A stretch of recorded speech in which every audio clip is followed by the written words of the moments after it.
Il y a certains légumes pour lesquels il n'y a rien à faire. Même poussés en serre au Québec puis achetés à fort prix, leur goût va être jamais aussi bon en plein hiver.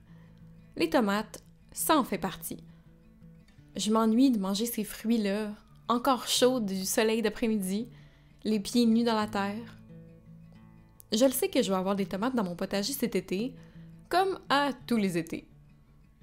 D'ici à ce que ça soit le temps de faire mes semis, mon plaisir, c'est de choisir quelle variété de tomates je vais planter en 2022.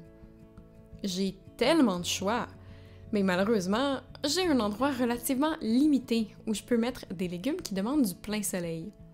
Pour Montréal, je le sais que c'est un terrain immense, mais je peux pas partir sur une chire puis avoir 25 sortes de tomates différentes. Surtout si c'est des plants indéterminés. Des tomates indéterminées? C'est quoi ça? C'est-tu comme des tomates indécises? Être déterminé ou indéterminé, ça réfère au type de croissance et de production des fruits des plantes. S'attarder à cette caractéristique, c'est un bon point de départ pour choisir quelle tomate je vais mettre chez moi. Les tomates déterminées ont une taille finale maximale.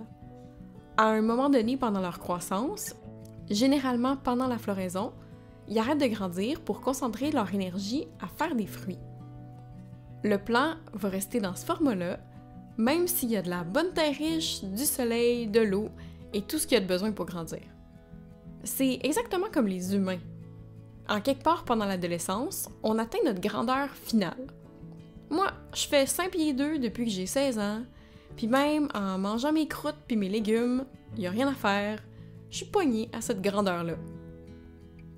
Les tomates déterminées font généralement un petit buisson d'environ 3 ou 4 pieds. Leur taille circonscrite les rend relativement faciles à gérer. Un petit tuteur, c'est en masse pour que le plant reste bien droit. Le format déterminé, c'est ainsi génial pour la culture en pot et pour les petits jardins.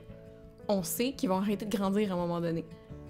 Il y a des sortes de tomates déterminées qui restent toutes mini et trapues, comme les Microtom, Mini-Belle ou les Tiny Tim. Le plant fait moins d'1 pied de haut. C'est génial pour les gens qui font des jardins d'intérieur pendant l'hiver. Aussi, les tomates des plants déterminés vont mûrir plus ou moins en même temps. Vous aurez donc une bonne récolte d'un coup. C'est pratique pour faire de la sauce. Les plants de tomates indéterminés, eux, n'ont pas de taille finale. Ils vont pousser, pousser et continuer à pousser tant et aussi longtemps qu'ils vont être en vie. Tout au long de cette croissance, la plante va faire des fleurs et des fruits le long des tiges. Les tomates indéterminées, c'est donc généralement plus productif que les déterminées, comme elles fleurissent en continu. Chez nous, c'est pas rare que les plants vont continuer à faire des fleurs jusqu'à temps que ça gèle dehors. Les tomates mûrissent alors au fur et à mesure que la saison avance, donnant des petites récoltes à chaque jour ou à chaque semaine. Le désavantage de ces plants-là, c'est leur côté indomptable, comme ils peuvent facilement faire 7-8 pieds de long dans nos jardins du Québec. Dans la nature, les plants seraient rampants ou s'étireraient le long de la végétation qui les entoure. Chez nous, il faut les gérer si on veut pas que ça devienne un fouillis total. Certains vont faire une structure sur laquelle ils attachent des cordes. D'autres font grimper leurs tomates sur des arches ou des treillis. Chez moi, je fais une forêt de tuteurs et j'étends les plants plus ou moins parallèles au sol. Chaque plant va avoir besoin au minimum de 3 tuteurs au courant de l'été. Il y a aussi les quelques tomates opportunistes qui poussent le long des treillis, mis en place pour d'autres plantes, comme ces tomates poires jaunes qui se mêlent à mes capucines. Ou bedon, les tomates qui poussent à travers un petit cèdre.